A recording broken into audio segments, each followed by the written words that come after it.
Let's kick the show off. Anna, first thoughts after, did you get to go to the game first and foremost? Yep, I was there. It was really nice to have the tribute to Joel Selwood. Got to see him do his lap of honour. It was really great respect from Collingwood as well. I guess we do have a bit of modern day rivalry with them, so it was nice, at least at the start of the game, to have a bit of respect between both the sides. You know, no matter what you think of Joel Selwood, he's an absolute champion of the game. Yeah. So it was a nice start.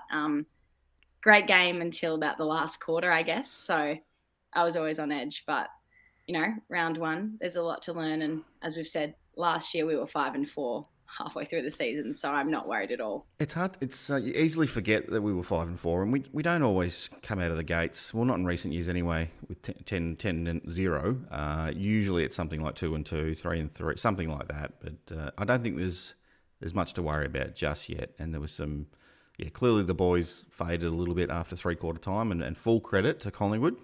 They fully deserved the win. We just couldn't put them away. Could not put them away. But yeah, I don't know. Look, we'll come back next week, won't we? We'll have another crack at it, and we'll go again. What did you think about the 16 goals won? That was getting me a little bit excited there at one point. I thought, surely we can't lose this game. I was partying with a few people I didn't know. I was having a good old time. It was very impressive. It was nice to see, especially with a side that very obviously wasn't at full strength even before the match started. I don't think Hawkins should have played at all, and I'm shocked Geelong made the decision to do that. I think it's very easy for everyone to get caught up in that round one start of the season hype, and we're better than that as a club. So, but what do we know sitting on the outer? So, yeah, unfortunately it was great. We kicked the 16 goals, but as we know, premierships are built on great defence, and we conceded 19-11. That's 30 scoring shots, 125 points. That's, our last season average was something like 67. So I know that it's round one, and obviously we were making these mistakes all up until the middle of last year. So there's not too much you can say, but there's very evidently things we do need to change. Yeah, and I think if we had gone into that game knowing we weren't going to have Tom Stewart, we probably would have done some structuring up at the selection table and maybe pick some things. But we were just moving pieces during the play, and it just didn't work. And everyone was it felt like everyone was out of position. It felt like we had none of those structures were working. Everyone just kind of looked a bit lost, to be honest. That was just the feel I got. And again, I don't know what was going on, but clearly a few players were hobbling. Everyone was sort of filling in for someone else, and we just looked tired. And I was like, are we? Because the question's coming through loud and clear on Twitter.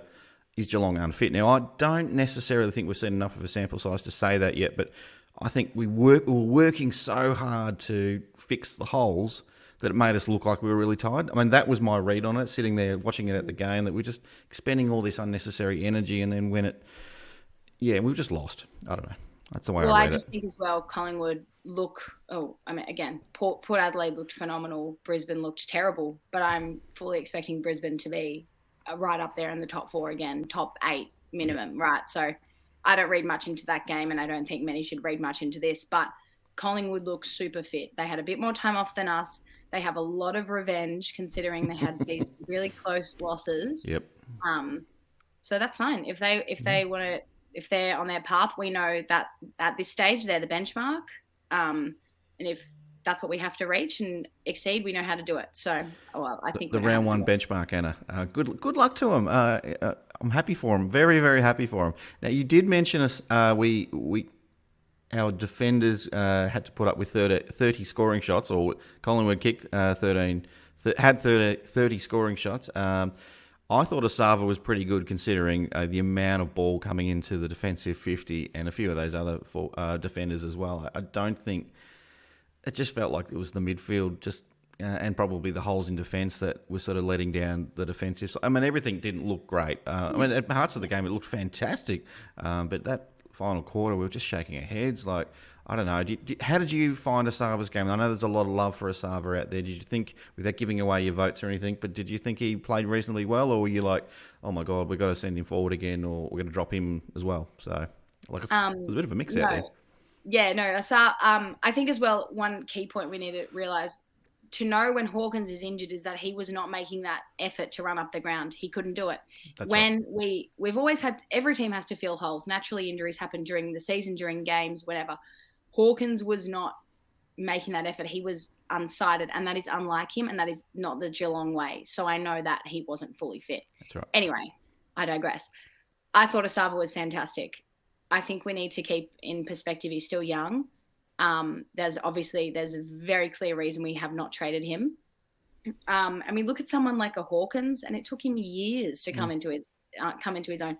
2011 grand final, and he was on our list for 5 years before he truly became the standalone forward. And then even now, he's learning everything new with Rowan and Cameron. So you see that with the defender. You see that with any tall player. I thought he was fantastic considering the pressure we were under. And, 30 scoring shots. You could see that obviously at halftime he was told, spoil. That was one thing I noticed. Exactly. We were talking about the same thing. Yeah. It's like he's still trying to clunk it like he's a forward or playing centre-half forward. Like, mate, you just got to nullify it.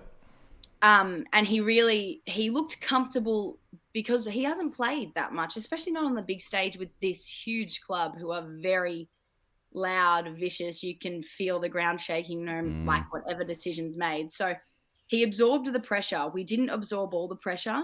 But again, we kicked 103 points. We weren't terrible, right? So Collingwood are all fantastic. That's great. They beat us in the end, but they still let us kick 16, how many goals. So something went wrong for them just as much as something went wrong for us. So I'm sticking with Asava because at the moment, without Henry in, and we don't know how long with his foot injury that's going to be. Now we don't know what's going on with Stewart. And we don't want to have to rely on Blix every single week to give up his position around the ground to go into defence, which I do think we'll get to it. But I think Blix will go naturally down back to round 2. But you rob Peter to pay Paul, don't you? It's he's so effective as that sort of tall mid that just it's hard to put a match up on him and to sacrifice that to cover those defensive holes. Well, what worked for us last year, you're giving that up as well. It's I don't know what the answers are, but it's going to be an interesting week for the coaches, that's for sure. And I'm glad you pointed out that thing about Asava trying to clunk those marks. He looked so much better in the second half. Even in that fourth quarter, it was coming in and he was doing his best. And look, I thought Guthrie was pretty good too. I mean, I think a lot of those guys did pretty well. It just was getting in there so much. I don't think any team could have done much. Any defensive outfit could have done any better, really. Maybe Melbourne, possibly, but it was round 1. We've got to remember that, don't we, Anna? It's round 1. Let's not lose our crap. Now, I want to ask you, this is a tick and a cross together. A tick. I loved it when the Cats crowd were cheering Ollie Henry every time he got the balls. I don't know if you could hear the Ollie chant going up, or that was pretty loud where I was. But the cross is the Collingwood. I mean, you knew the Collingwood fans were going to come hard at him, and geez, they came hard when he got tackled in that goal square, didn't they? But did we expect any different from them? I don't know. I guess not every single Collingwood fan is like that. I should point that out if you are watching. But we did. We should have expected better from Ollie, but we should also realise that's not the Geelong way. I look at someone like a Josh Caddy who never really fit in, and I'm not saying I think Ollie Henry's miles better than Josh Caddy ever was. But he was always, I talked about it with my dad. Ollie was playing to the crowd, not for the crowd. As Geelong, we play for our club, we play for our community, we play for our people.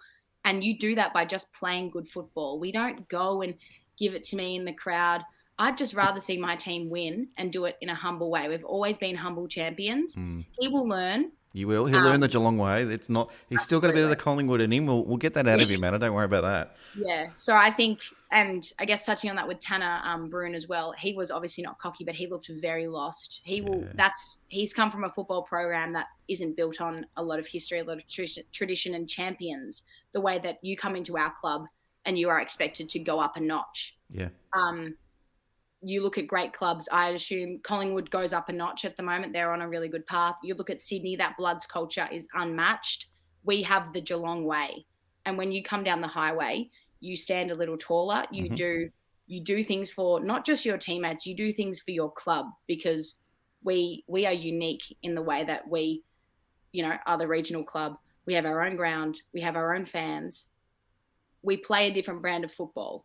And that makes me proud to be a supporter, because I'm not a supporter who gloats, and I'm not a supporter who gives it to people. And, it's very heartbreaking when I hear from someone I haven't heard from 10 years ago, rub it in my face. I'm like, I didn't even know you went for Collingwood or whoever. I'm like, I just want to support my team no matter what. Exactly. So, yeah, Ollie will learn. He'll learn. And, he will learn, and and he's got that first game out of the way now. There's so many emotions, and I'm a little bit older than you. I think what's Ollie, about early 20s or something like that. He hasn't played much games of AFL footy yet, and playing against your old mob in front of nearly 90,000 people, I would be an emotional roller coaster as well. So I think he'll take a little while. I think we go easy on Tanner Brew, and I think we'll see some flashes of brilliance from him, but I don't fully expect him to really adjust to the Geelong way until next year. Really, I think we'll see him probably being somewhat irregular in the side, but I think we'll see A grade Tanner Bruin probably next year is probably where I'm looking at. Did you get a good look at the Selwood Lap of Honour? We're jumping around a little bit here, but did you get to see Joel and little Joey? Yeah. No, our seats were in the AFL members, and we were right where he was actually coming out. So we got some great footage, and he was talking to us all. It was just, you feel like a kid. And I'm with my dad and my uncle and auntie, who are, well older than me, and everybody's standing there looking at this guy who has brought so many generations so much joy. Right, the 2022 grand final for so many, from younger than me to people in their 80s and 90s. Because of what he has built, how can you not love the bloke? He's so nice. He is always switched on for the people. He doesn't even play for us anymore. He doesn't have to be, but always will give. He's always given the respect that we've given him. It's very easy when you have a player that you see really cares. You just give it right back. Oh, and he did the walk from Fed Square as well with the. I think he had who does that? Who does that kind of stuff? And everyone wanted a piece of him, and I kind of felt a bit uncomfortable for him a little bit, to be honest. Like he's just a guy at the end of the day, and imagine having hundreds and hundreds of people wanting their 5 seconds with you. But yeah, he did it. I mean, he probably knew that was going to happen, and still did it anyway. And he knew he was probably going to cop a couple of boos going around the crowd. I didn't actually hear any. I just heard cheering from where I was. So the only time he got booed was when they actually showed him on screen during the game. So okay. Oh well. They've always said, "Don't shame on you for booing the champion," but they're happy to give it back. But anyway, look, I'd like to think we're probably not perfect as well as Geelong supporters, but I think we when our legends go elsewhere, like G. Ablett, we tend to. I always cheered for him when he kicked that goal. We still cheer for them. So I got up, I was like, no. I must admit, I didn't boo Josh Caddy, but I wasn't happy with him when he left. I felt like, mate, what are you doing? And then he won all those premierships. But what are you gonna do? Yeah. As long as I feel like we're pretty lucky in this era, especially me. As I say, I'm 22. I can't complain. If a player wants to move on, I know my team's still going to compete without them. So it's an okay thing. I think so. And then Joel's legacy will last for a long, long time. You speak of the Geelong way. I was really pleased. I mean, the way we play footy is really impressive, but I think the way we carry ourselves and how we responded to Jeremy Howe going down. I saw a few of the players go over to him and. Go 50 metres out of the way to go over to him. I think Isaac Smith, Jezza might have gone up to. I'm probably missing a few others as well. So I thought that was quite nice. I mean, you'd expect that from Geelong, I suppose, at this point, wouldn't you, really? Like, you wouldn't expect anything less. And there was nothing untoward in the incident. It was just two guys going, Stengel and Jeremy Howe going hard at it. And these things happen in footy, unfortunately. Yeah. I don't know. I didn't even see the incident. I saw Stengel going back, but I had a bit kind of a one eye for Stengel more than anything. I didn't even realise the Jeremy Howe was hurt until a little while later. So hopefully he makes a quick recovery and gets back out there, because I think the AFL loves Jeremy Howe, and he takes a good hanger, doesn't he? He does. He sure does. Now, Tui got off to a good start on St. Pat's Day. I was very happy with Tui early doors, and he was having a bit of fun as well. Got a couple of those goals early, and I thought both the Irish guys were reasonably good as well. So I think they were fantastic. And one of my favourites, and I think I've gone on record saying I think this bloke's going to win the Brownlow this year. I thought Max Holmes was pretty good throughout the day as well. Like all the players, there was moments where he faded out of the game, but I think pretty much everyone on the list, unless you're a defender, you didn't have a choice really. But I just think it was. I think a really key point to kind of look at is we conceded 10 red time goals. Oh, that was. Oh my goodness me, that was frustrating. We just looked tired at the end of those quarters, and I don't know if that's we're still getting back into the mojo of things. But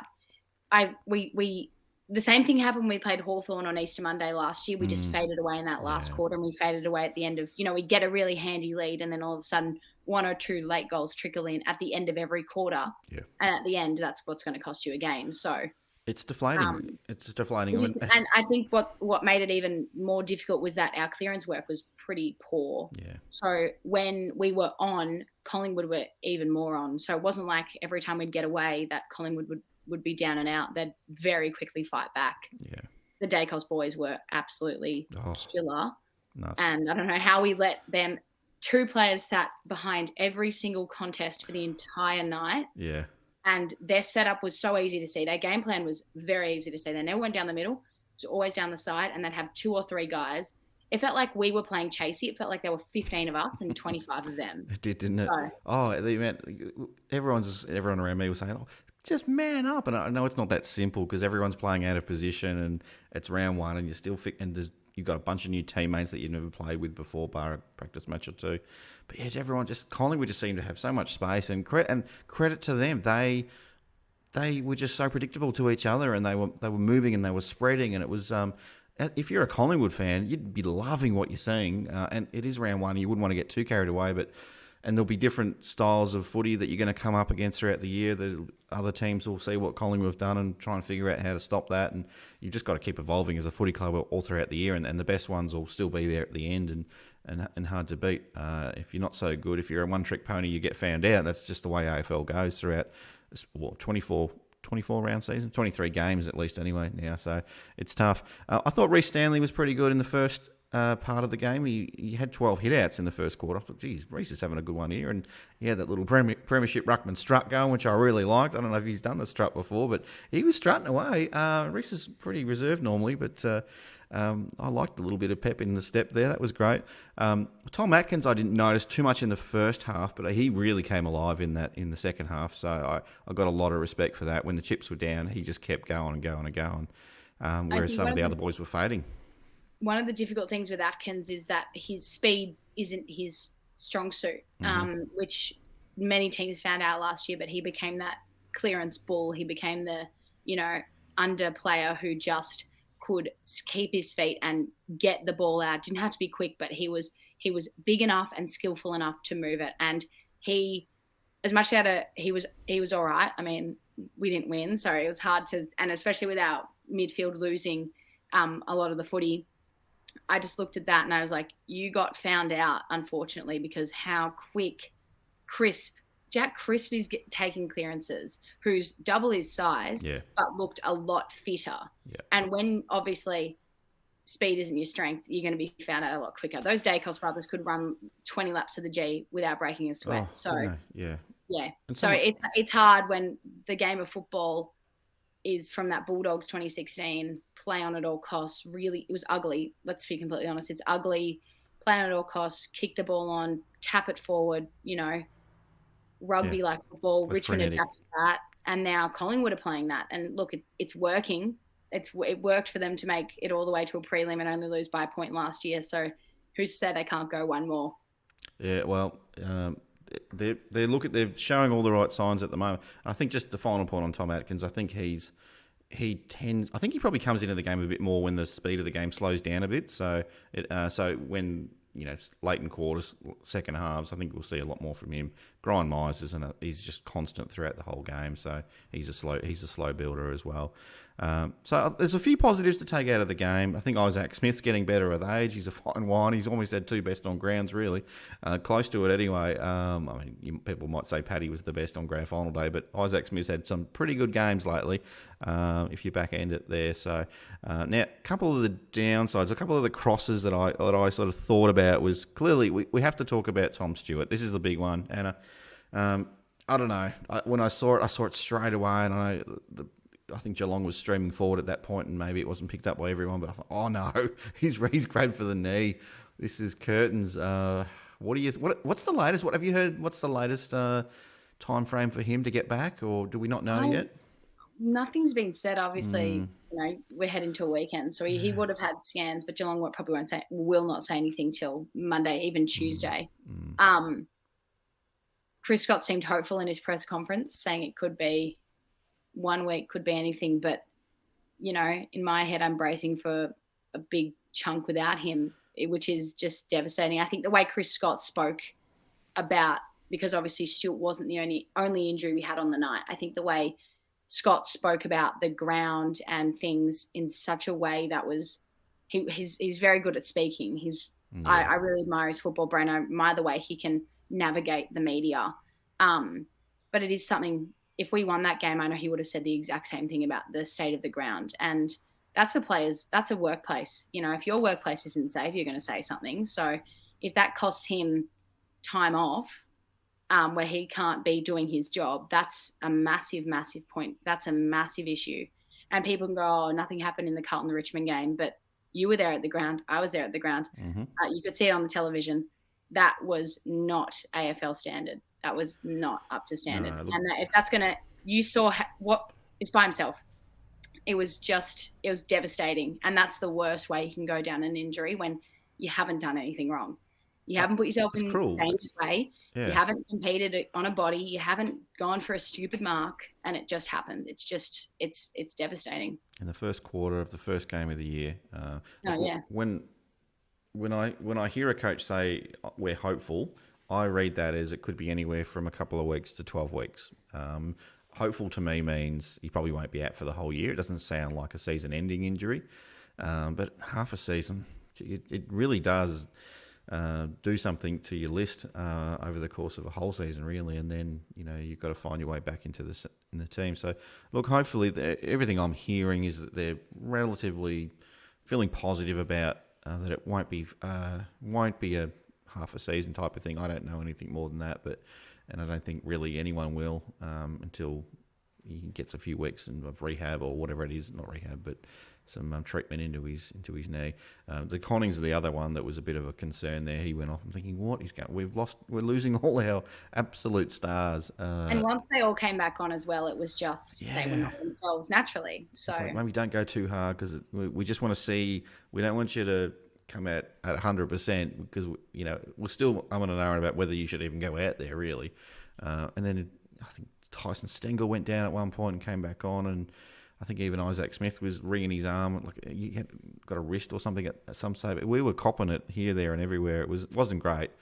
And the surface, it looked good. It looked good on TV, and it looked good at the ground. But I don't know. And I was thinking, is it the shoes? No, it's not the shoes. Everyone's slipping. I could see the big patches, and you could see huge chunks. Naturally, the ground gets dug up, but not in the way it looked like it was shifting under their feet. Yeah. I was watching players go for a run straight up the wing on the AFL members side and slip. And I'm like, Isaac Quaynor slipped like 4 or 5 times in front of us, which was off camera. And I'm like, you're running a straight line, and you're not a clumsy player. You're not doing anything out of the ordinary. So I just want to say one point I think about Stewart, and I think we can probably touch on this when we go into like talking about the upcoming game. But when we lost him due to the suspension last year, it was 6 weeks? Yes, 4 weeks, I think it was. 4 weeks. Yep. And in 2021, we lost him to that long-term injury. And I looked at the comparison as we lost most of those games during 2021 without Stewart, and we lost none of them without him last year. So the way when he went down, and I get it, it was different to him, we know he's getting suspended. We can plan around this. He went down in the middle of the game, but we looked panicked without him. Oh. And that is so un-Geelong-like. And I'm not just saying that because we won a flag. Even before that was un-Geelong-like. But that was very 2021-esque of us. In a way, we looked, we looked frightened. And that's just, unfortunately, the way the game goes. And it gave me great comfort last year, even before we were close to being in the grand final and winning it, knowing that we could win without him. Because at the end of the day, your stars go down. You look at Danger, and he looked good, but it looked like he was trying to put the team on his back again, and he had a very narrow vision. And I figured, end of a season means you have to start again, but the way he was alleviated of a lot of that pressure of just put the team on your back, get this quarter done, we didn't lift as a team. And when he narrows his eyes, he doesn't look for the options. The options actually weren't there, to be honest. We weren't playing in front all night. So I don't want to fall back into those habits. I mean, there's a lot less pressure on us because we've broken through, we've won the flag, but this team is capable of more. So Yeah, we want them to be hungry. we do. I guess the real test starts next week, and we'll get to the couple of games soon. But can we win without Tom Stewart 2 years in a row? I'm confident that we've got some really good coaches and some excellent senior players that will know what to do in this situation. It's going to be a tricky one. Carlton's going to be reasonably good. They didn't get the win the other day, but I think they'll be a pretty big test next Thursday night as well. It was, I guess, a positive I touched on before was we kicked 16 goals, through three quarters, and then the last 6 shots on goal were behinds. That was a bit deflating as well. I thought, this is great. We're not going to miss a shot. And I think the only shot we missed was a poster for Jeremy Cameron, I think, from memory. We just couldn't miss. But yeah, to finish the way we did, Collingwood just ran over the top, and then we might have stayed in the game a little bit more, maybe even pinched it if a couple of those behinds went through. Before you know it, it's probably gone back the other end. Collingwood's scoring a goal, and maybe they're under a bit more pressure, but it was party time for them in that fourth quarter. So a goal here, a goal there can change a few things, but it's in the past. What can you do? You can't do much about it. But it is hard as a premiership team to watch your team go out there and concede the last 8 goals of the game. That hurt a little bit, considering we felt like we probably had this one wrapped up at a few points through the game. Actually, we were 20 points up or thereabouts on 3 occasions, and credit to Collingwood, they didn't give it up. There is one cross, and I want to get your opinion on this, Anna. I was on the opposite side of the MCC, and there was a moment where Reece Stanley, the ball was floating towards him, and he tried to punch it into the forward line. Umpire said that's delivered out of bounds. What's your opinion on that one? I think the rule is the stupidest thing. It is. There was another. I think that was the incident. No, it was a Collingwood one where it came from a kick out and they punched it, and that in the rule, unless they've changed it, if it's come straight from a kick out and it's punched out, isn't deliberate. Okay. I'm not sure if that rule's changed. And look, it's so confusing these days. I know. I just think the rule is pathetic. Dangerfield had one where we're going forward and he just is going in the wrong direction to the handball to just trickle out, and you're going to call it. And every time they called a Collingwood one for Geelong, I shake my head. I'm a pretty I can watch the game, and I'm not a one-eyed supporter. I appreciate the game, and I can see it from Collingwood's side as well, and I can see it from any team side. The deliberate rule ruins the nature of the game. There are times when, that's absolutely deliberate, but technically every time the ball trickles out, it's deliberate, right? Yeah. If it's come off someone's hand, or if someone's walked it over the line or done, boundary's always your friend, that should be a deliberate call. I think the call should be out of the game. I just find it really difficult, and it just it's toxic to the game. Yeah. We love the way AFL is free flowing and easy to watch, and it was free flowing without the umpires were barely cited in that first quarter, first 2 quarters really, and then all of a sudden they just started to put their stamp on the game. And the other thing I noticed is they started paying these silly free kicks, and all of a sudden similar free kicks they weren't paying. It was like, okay, so we've realised, we made a mistake there. We better not keep doing that. But I was like, it just got really frustrating, because then it became really inconsistent in terms of how they were applying the rules. And anyway, that's definitely not the reason why we lost. It was one incident or a couple of incidents like that. And Collingwood, again, I've said this 3 times now, fully deserved the win. But yeah, that really annoyed me in that moment with that Reece.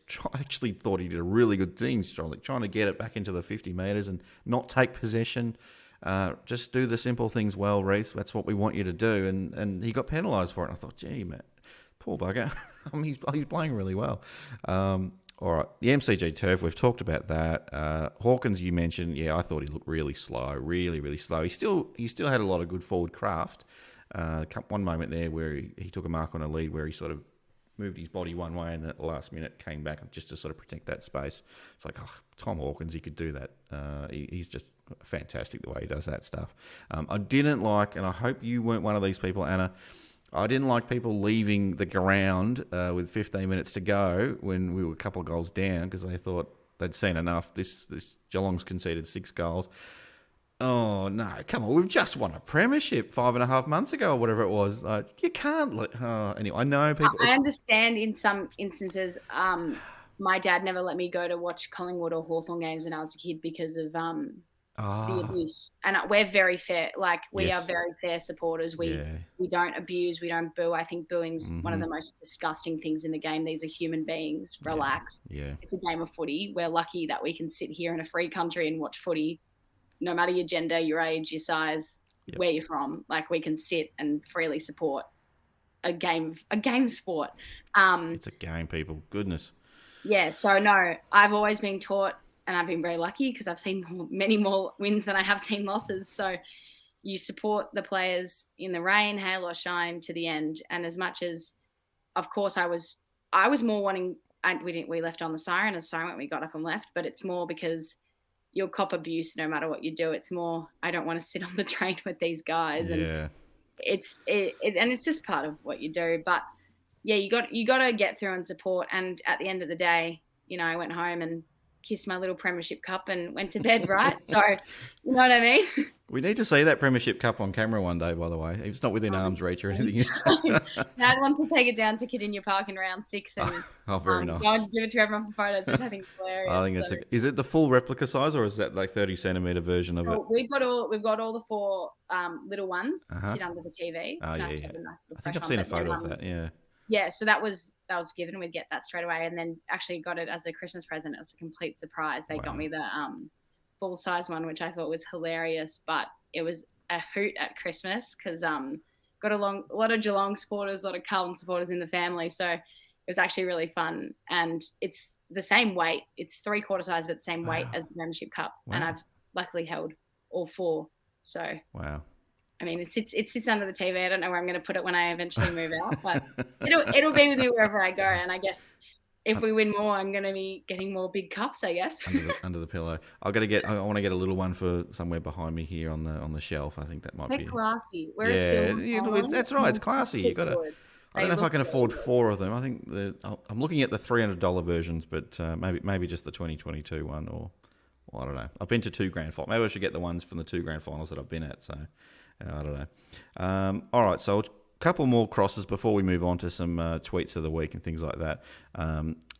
Parfitt came on as the sub, but really, really struggled. And I don't really want to pop players too much, but I think he might. Yeah, I think he'll keep his spot in the side, but he didn't really get a lot of the ball through 3 quarters, so that was a little bit of a worry. And a couple of players just seemed uncharacteristically off. Brad Close, I think Paul definitely knows Brad's my number 1. He didn't look his normal self. Seemed a bit fumbly at times, which you don't see. And the hairless Cam Guthrie just. I know it's going to take a while to grow that hair back. I'm superstitious now. He didn't have his best game either. But again, round 1, they'll probably come out next week and be best on ground. Who knows? So I don't want to go too early on these things, but I don't imagine we'll be making wholesale changes as well. Clearly, the Stewart one we'll need to have a look at, and hopefully De Koning looks after his body through the week and he's right to go. And it may be just we had a VFL practice game. I'm not sure how.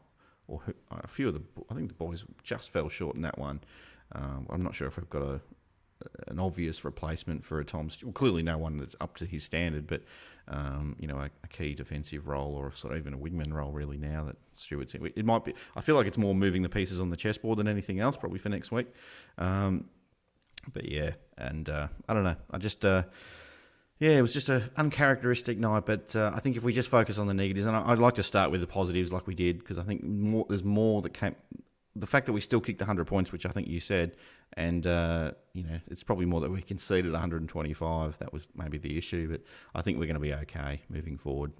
I think the important thing is that we can see where the issues were. We're not sitting here scratching our heads going, what went wrong, right? It wasn't like we got blown out by 100 points and we had injuries. That's not to blame, but you could just see that a few things need to tweak. And as we said, it took us till round 9 last year to get and then even then we were, some games were just scraping by. So you never know. Yeah,